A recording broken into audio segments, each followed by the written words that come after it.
welcome back to another episode of Revealing Biblical Truths. In this study, we'll be going over Genesis chapters 38 to 42.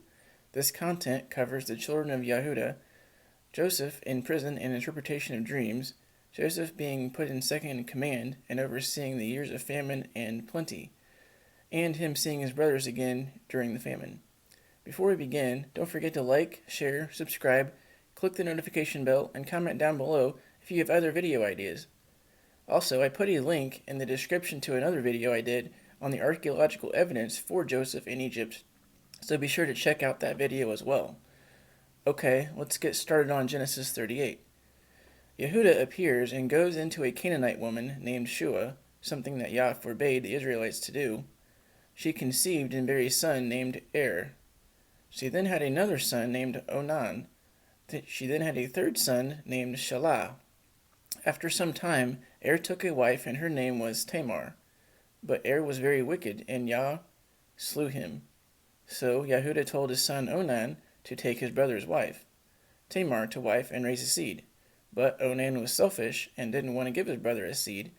So when he went in unto her, he pulled out and spilled it on the ground. So Yah slew him also. After that, Yahudah told her to go back to her father's house until Shelah was old enough, so she did. It was said that Yahudah's daughter died as well. He was comforted by his friend Hira and went up to the field to shear his sheep. Well, Tamar had saw that Shelah was grown but was not given to her for a husband, so she saw Yahudah and changed her clothes and put on a veil. When Yahudah saw her, he thought she was a random harlot and didn't know it was her. He ended up giving her his signet, bracelets, and staff, and then went in unto her and conceived. He also had pledged a kid from the flock, so when he went back to deliver it to her, he couldn't find her. Well, about 3 months later, Yahudah finds out that she was being a harlot and was pregnant.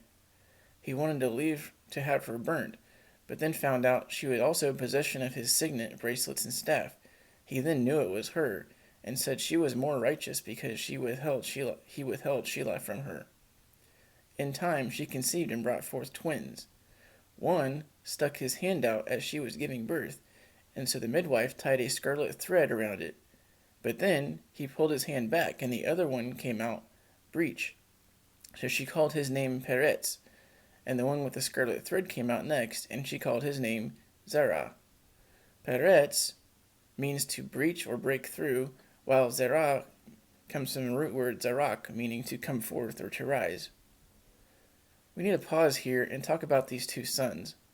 Peretz is where we derive the Pereshim, or the Pharisees as they were called in Yahushua's time. There's a lot of folklore and biblical meaning surrounding Zerah and the scarlet thread.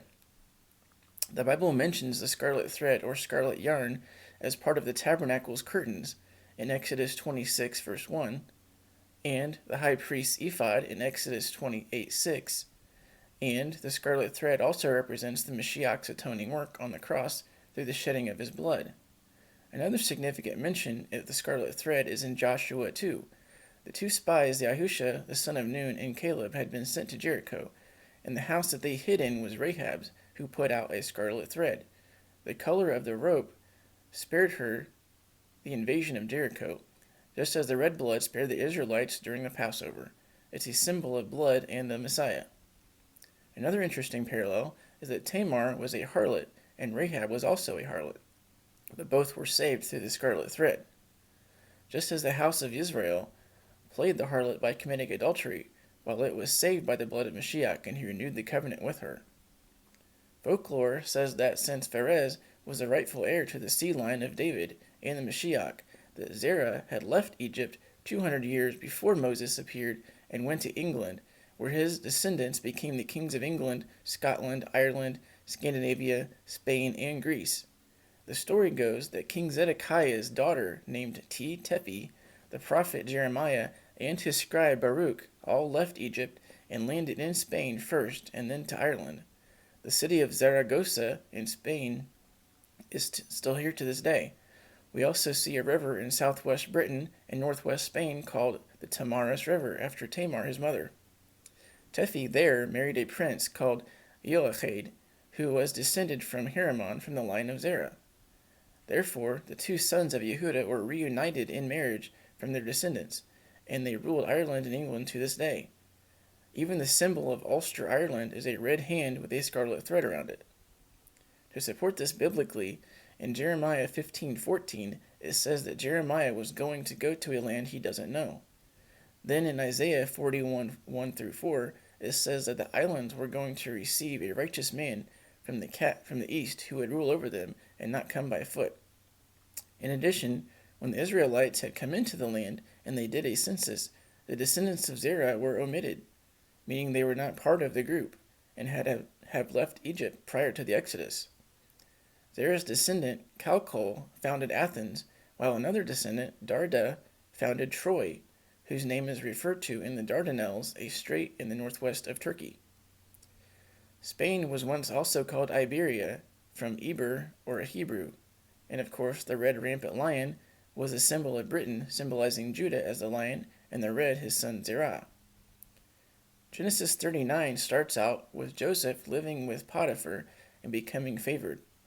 But Potiphar's wife took a liking to Joseph and wanted him to sleep with her, so she tried over and over to get him to do it, but he refused. One time during his escape, he left his garment behind. She, then being mad, told her husband that Joseph tried to rape her and left his garment. Potiphar then put him in prison. Chapter 40 begins, and two of Pharaoh's officers, the head butler and baker, were thrown into prison and put under Joseph's watch. After a time, both of them had a dream, and Joseph interpreted them. To the butler, he interpreted that after 3 days he would be restored to his position, and to the baker, he interpreted after 3 days Pharaoh would hang him and his body would be eaten by birds. Well, after 3 days, both predictions came true, but the butler forgot about Joseph. In chapter 41, 2 years had passed, and Pharaoh now has a dream. The dream was that 7 fat cows came up out of the river, followed by 7 lean cows, which then ate the fat cows. He then dreamed another dream. 7 good ears of corn came up on a stalk, followed by 7 thin ears, which devoured the good ears. Then he woke up and called all the magicians to interpret the dream, but nobody could do it. Joseph then tells Pharaoh that there will be 7 years of plenty, followed by 7 years of famine in the land, and that he should appoint someone to gather the grain and prepare for the famine. Pharaoh liked the idea and put Joseph in charge of this and all Egypt. But how did Joseph get to this position? We find more information in the book of Jasher, chapter 49, verses 8-22. And the king said to all the officers, I have thought that since God has made known to the Hebrew man all that he has spoken, there is none so discreet and wise in all the land as he is. If it seem good in your sight, I will place him over the land, for he will save the land with his wisdom. And all the officers answered the king, and said, But surely it is written in the land of Egypt, in the laws of Egypt, and it should not be violated, that no man shall reign over Egypt, nor be second to the king, but one who has knowledge in all the languages of the sons of men. Now therefore, our Lord and King, behold, this Hebrew man can only speak the Hebrew language, and how then can he be over the second under government, a man who doesn't even know our language? Now we pray thee, send for him, and let him come before you, and prove him on all things, and do as you see fit. And the king said, It shall be done tomorrow, and the thing that you have spoken is good. And all the officers came on that day before the king. And on that night the Lord sent one of his ministering angels, and he came into the land of Egypt unto Joseph. And the angel of the Lord stood over Joseph. And behold, Joseph was laying in the bed at night in his master's house in the dungeon, for his master had put him back into the dungeon on account of his wife. And the angel roused him from his sleep, and Joseph rose up and stood on his legs, and behold, the angel of the Lord was standing opposite him. And the angel of the Lord spoke with Joseph, and he taught him all the languages of men in that night, and he called his name Yehoshaphat. And the angel of the Lord went from him and returned and lay upon his bed, and Joseph was astonished at the vision which he saw. And it came to pass in the morning that the king sent for all his officers and servants, and they all came and sat before the king, and the king ordered Joseph to be brought. And the king's servants went and brought Joseph before Pharaoh. And the king came forth and ascended the steps to the throne. And Joseph spoke unto the king in all languages, and Joseph went up to him and spoke to the king until he arrived before the king in the 70th step, as he sat before the king.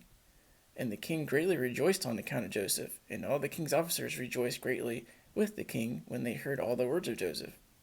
And the thing seemed good in the sight of the king and the officers to appoint Joseph to be second to the king over all the land of Egypt.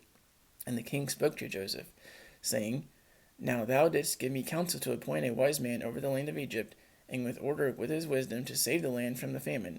Now therefore, since God has made all this known to thee, and all the words which thou hast spoken, there is not throughout the land a discreet and wise man like unto thee.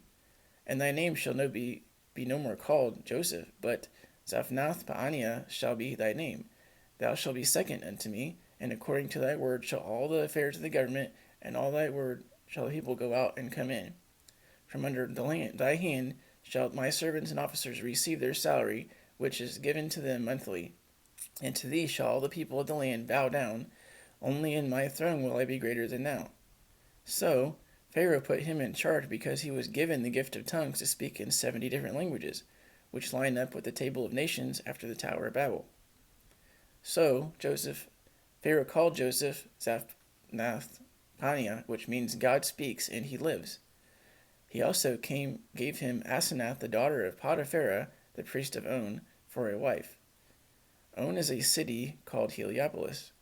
During this time of gathering he had 2 sons. The first he called Manasseh, meaning causing to forget, after Joseph forgot all the toil he'd been through. And the second son he called Ephraim, from the root word parah, meaning to be fruitful. The end of the chapter details how famine came and the people came to Joseph to buy food. Chapter 42 starts out with Jacob telling his sons to go down to Egypt to buy food. So they all went down except for Benjamin, because Jacob was afraid of losing him too. Well, they came to Joseph, but they didn't know it was him. But Joseph recognized them, and he disguised himself. He asked them who they were, and they told him that their youngest brother was back in Canaan. So Joseph told them they'd have to send someone to prison to get their brother if they wanted to see his brother, in order to prove they weren't spies. But in reality, Joseph wanted to just see his brother. So Joseph turned and wept, then turned back and took Simeon and put him into prison, and sent the rest back to get their brother. They went back and told Jacob what happened. And the story continues in chapter 43, but that's in the next video. Thanks for watching. Till next time, shalom.